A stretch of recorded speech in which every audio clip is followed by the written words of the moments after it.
Hey everybody, ronarray here, and as the league progresses, many farm strategies become more and more stable and figured out. One of such strats is Abyss. It was pretty popular initially and still can bring tons of currency if juiced properly. So in this video, I'm going to cover several ways how you can farm Abyss for profit, starting from the cheapest one and the simplest, and progressing to more expensive setups that can drop more loot. Feel free to subscribe to the channel if you appreciate such farm strategies breakdowns, and let's go! So the first strategy that is very common and can still bring you some currency is just farming Ulamans. So for that, you will need to set balance of power to Ulaman, together with omens in Wild Treasure, and Abyss pits are scattered through areas with abysses. That way, you will focus on just getting currency from the chests and spawning as many rogue exiles as possible. In your main atlas, you mostly need to focus on rogue exile passives everywhere where you can get them. And right here, you can take rare monster packs in your maps, have 50% increased chance to have additional rare monster. Together with rogue exile chances here, rogue exile chances here, and rogue exile chances here. So most of the time, you need as many rogue exiles as possible. On top of it, you're also going to buff a pretty decent amount of rarity, so going for strong boxes is a pretty nice idea, so taking bonuses for boxes here, here, and up top you can also get water mastery for currency. It's going to give you chests contain 15% increased currency in the water areas. That way, when you're going to do your abysses in the water-based areas, you're going to get more currency from your chests, which are coming from the abyss. You can also make your wild cities a water area too. So that, together with just a basic alman, is going to help you out to get more basic currency without investing much. That's one of the most inexpensive strategies, because you can just run your abysses with basic tablets, which I'm going to showcase in like a minute, and focus on farming only good boxes. Most of the time it's just only a research in the water areas to get some currency just from chests that spawn from the abyss. So what kind of tablets you would like to run with basic almond strategy? And right here, your goal to make it as cheap as possible. So first off, I would recommend to get a tablet with abyss pits and map are twice as likely to have rewards. That chance you're going to get a pretty nice amount of rewards for practically free, and you need only one tablet with that bonus. The rest of the bonuses on that tablet could be anything, but like monster effectiveness and rarity is pretty good, with rarity coming on top. So if you can have rarity instead of effectiveness, pick it, because rarity is affecting your chests, when effectiveness only affecting the monsters from abyss. So it's not going to buff the loot from your chests, and most of the time when you're doing Ulaman, you're just focusing on chests. So perfectly pick rarity, and abyss pits and map are twice likely to have rewards. As a second one, you can also go for additional rogue exile, so up to 100% increased chance to contain a rogue exile. Keep in mind that it's going to give you some chances, but it's absolutely not amazing, and it's recommended only because it's cheap. Don't forget the rarity on that tablet too. I have effectiveness here again, so it's definitely suboptimal. And the last option is map contains an additional abyss. More abysses, more chances that your rogue exiles will be influenced, and more chances to get rewards as well. So if you don't really like to go for rogue exile, you can also try and pick a little different option right there, and instead take something like that. There's a modifier, map has 24% chance to contain 4 additional abysses, which is pretty nice for you too. When you're picking rarity, also keep in mind that you don't need to have map has 20% increased monster rarity, so that modifier is not good. Instead, you're aiming to get that modifier. As you can see right here, 12% increased rarity of items found in map, because that modifier is going to affect your chests. So instead of monsters rarity, you need to prioritize getting the rarity of items found in all the variations of it. So when we're discussing what kind of maps to run, you need to prioritize the same thing. Since most of your drop is just coming from the chests, on your waystone you need to prioritize item rarity as well. I recommend to go for at least 25% of that, since it's working out pretty good. And when we're talking about the masters, right here you don't have a lot of the choice.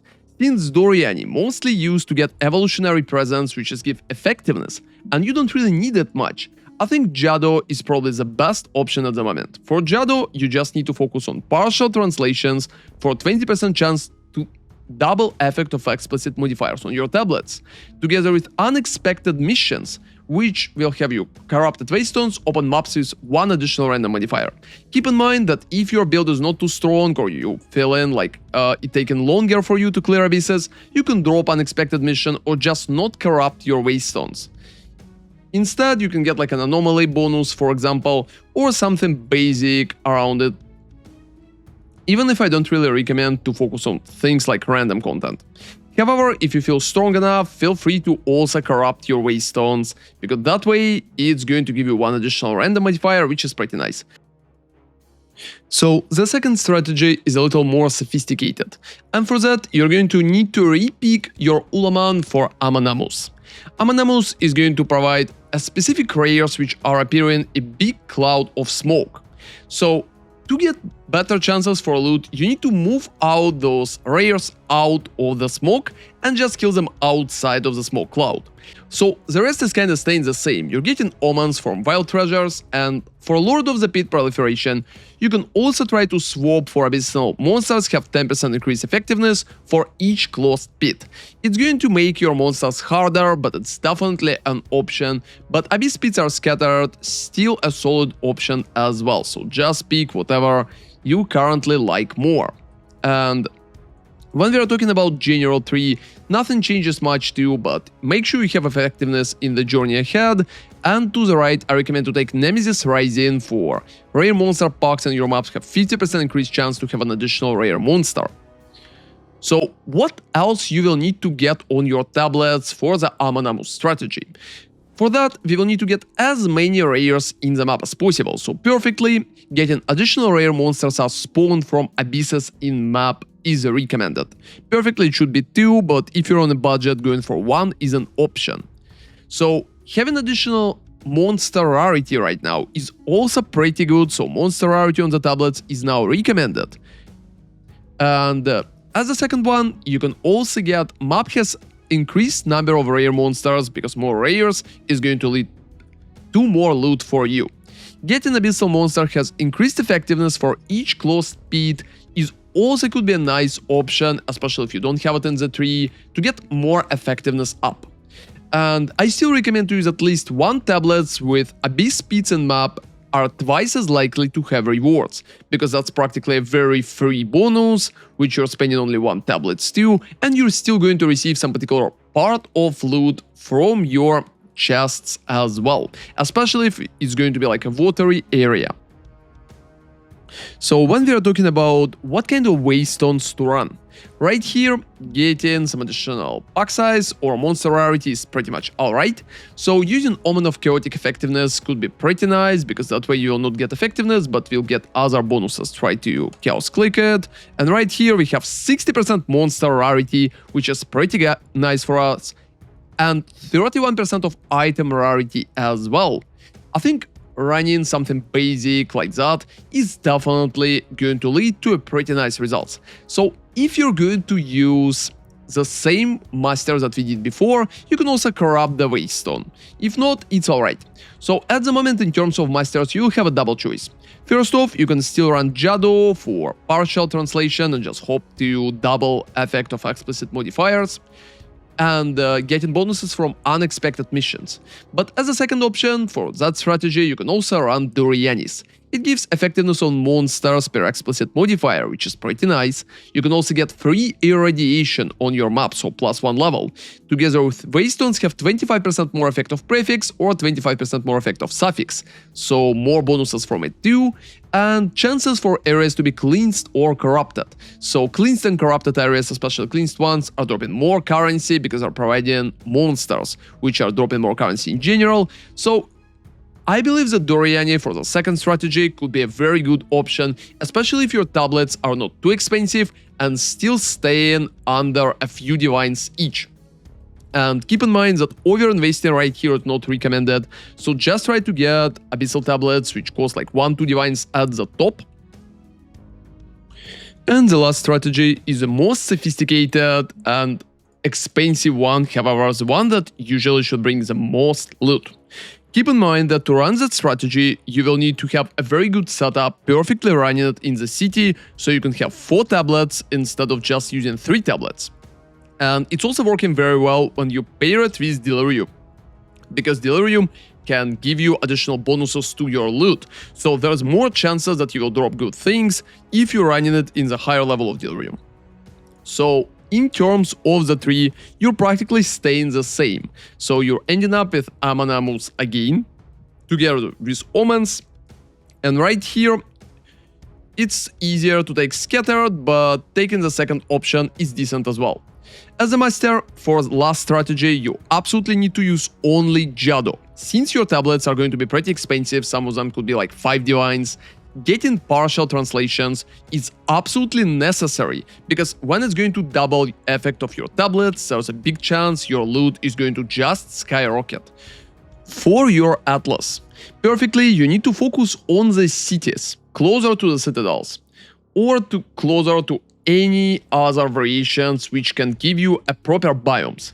Most of the time, good biomes would be wild cities and things like that.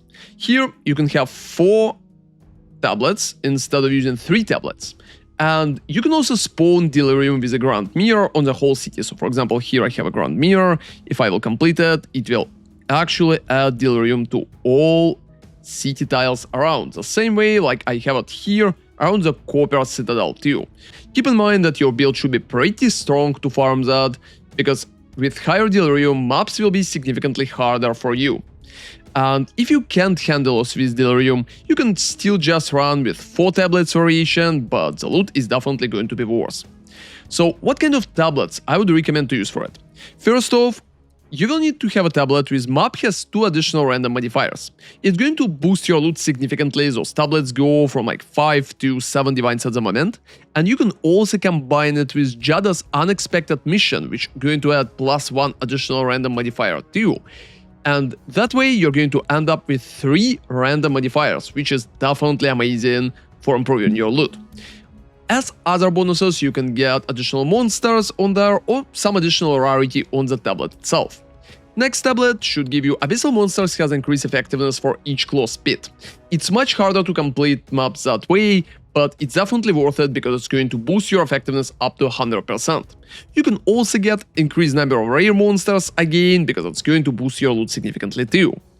The third tablet, it usually just goes for map has chance to contain 4 additional abysses. 4 additional abysses is a pretty strong bonus to your loot. If you can combine it with rarity, and for example map contains an additional abyss like I have right there, it's going to be even better.